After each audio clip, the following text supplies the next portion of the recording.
História do Brasil, de Boris Fausto.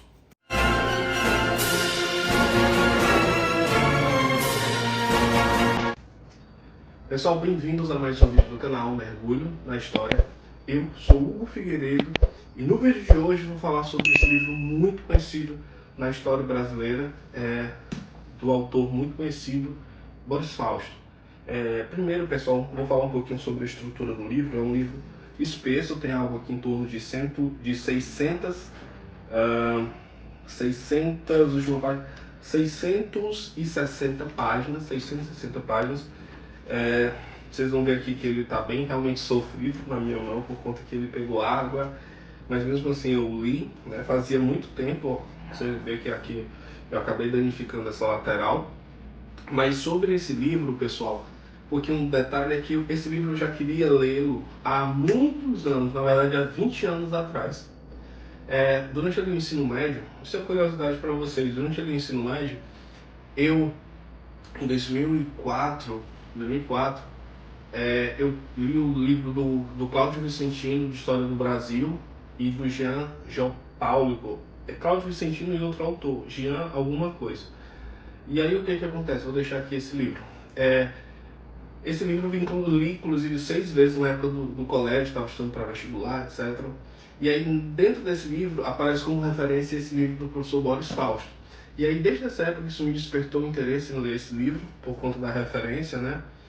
E aí o que aconteceu? Na época eu havia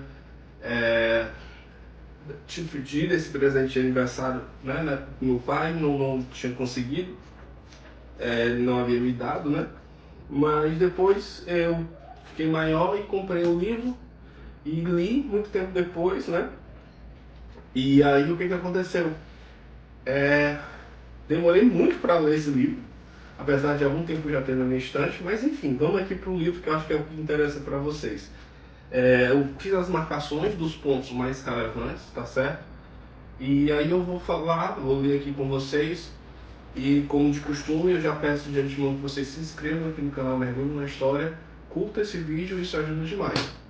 Bom, pessoal, primeiramente um ponto interessante é que esse livro ele é dividido em 12 capítulos. 12. O primeiro, as causas da expansão marítima e a chegada dos portugueses no Brasil. 2, o Brasil colonial. 3, o primeiro reinado. 4, a regência. 5, o segundo reinado. 6, a primeira república. 7, o Estado getulista. 8, o período democrático, que vai de 45 a 64. O regime militar. E aí o 10 completa-se a transição do governo Sarney. E 11, principais mudanças ocorridas no Brasil entre 50 e 80. E a 12, a nova ordem mundial. Certo? Lembrar que esse livro ele termina ali a conclusão, salvo engano, aqui nos anos de 1900. Eu até fiz aqui a anotação para falar para vocês, para que vocês percebam que ele já está um pouco desatualizado. Ó. Ele contempla até o período de 1991. Então, assim, você já nota que há uma certa defasagem, que nós já estamos em 2024, e o conteúdo aqui ele conclui em 1991. Ou seja, que a gente já está falando de quase 30 anos de defasagem, né? Então, assim, muita coisa ocorreu no Brasil, mas não por isso esse autor não deixa de ser um grande autor, muito renomado. A razão é essa pela qual eu vou fazer aqui a resenha desse livro hoje aqui no canal Mergulho na História, tá certo? Então já expliquei essas divisões, né, que o livro ocorre. Vamos lá.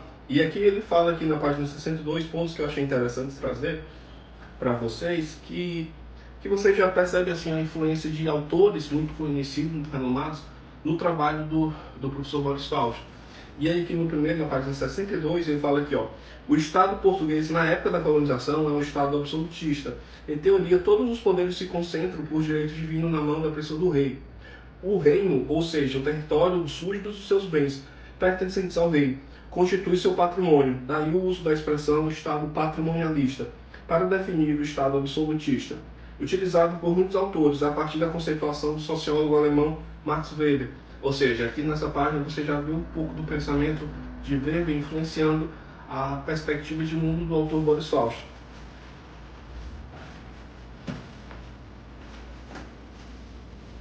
Outro ponto aqui que eu acho relevante é aqui, eu até marquei na página 124. E ele fala: um ponto da política britânica seria motivo de preocupações para os diferentes setores dominantes da classe colonial. Após ter sido grande beneficiária do comércio de escravos, a Inglaterra passara, a partir de fins do século XVIII, a combater o escravismo. Este fato é, aliás, um bom exemplo de como devemos ter cuidado em não simplificar processos históricos. A maior potência imperialista da época buscava, ao mesmo tempo, por fim a instituição profundamente retrógrada vigente no mundo colonial.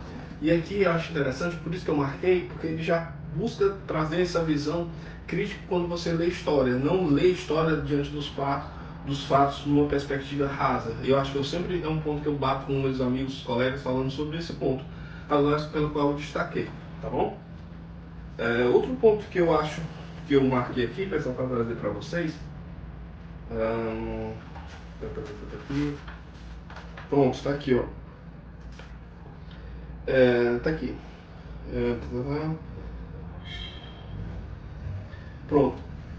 A ideia de indiferenciação dos partidos parecia ser também confirmar-se pelo fato de ser frequente a passagem de políticos de um campo para o outro.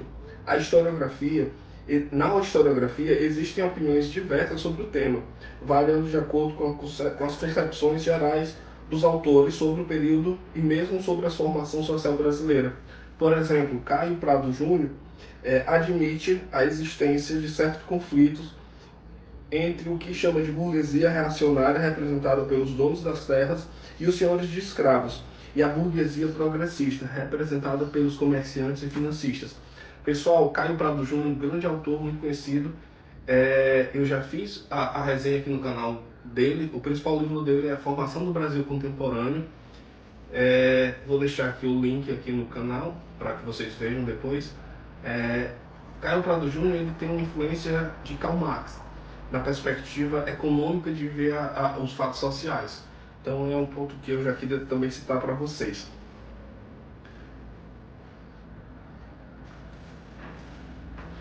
E aí aqui, pessoal, ele fala que aqui, ó, a 11 de novembro de 1889, eu acho muito elegante quem escreve assim, 11 de novembro e tal.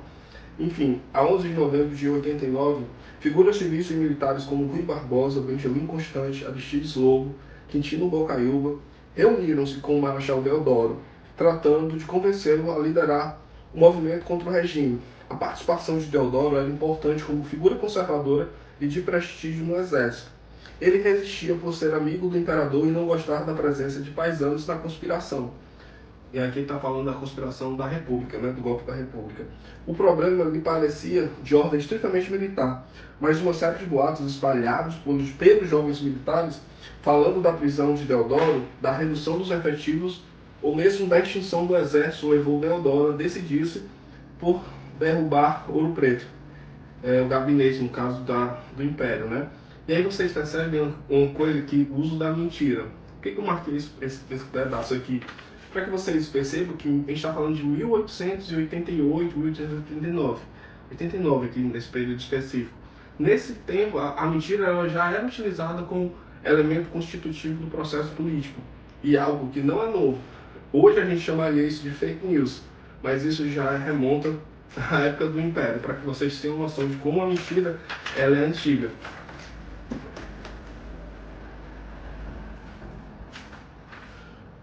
E aí aqui, pessoal, o Marechal Floriano encarnava uma visão de república não identificada com forças econômicas dominantes.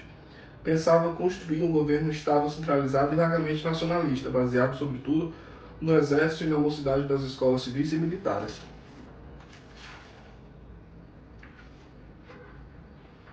Lembrar, pessoal, que Florianópolis, né?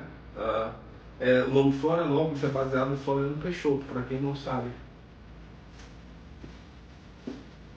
E aí aqui, pessoal, eu marquei esse ponto porque, por exemplo, muitas das pessoas algumas pessoas elas constroem a narrativa de que não tinha interesse da União Soviética aqui no Brasil durante ali o período da década de 60, mas ocorreu isso aí. Então, assim, é até muita ingenuidade achar que no contexto da Guerra Fria não tinha interesse tanto dos Estados Unidos como da União Soviética, países que disputavam geopoliticamente área de influência do mundo num país tão importante quanto o Brasil. E aqui nessa página ele fala exatamente um ponto que eu trago aqui para que vocês percebam como existiam interesses soviéticos aqui na América Latina e no Brasil, não diferente.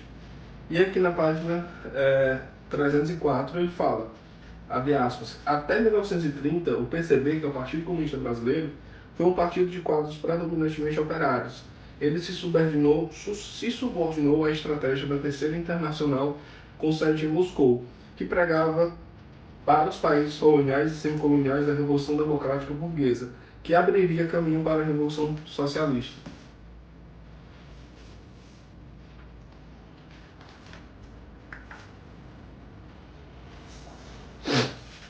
Certo?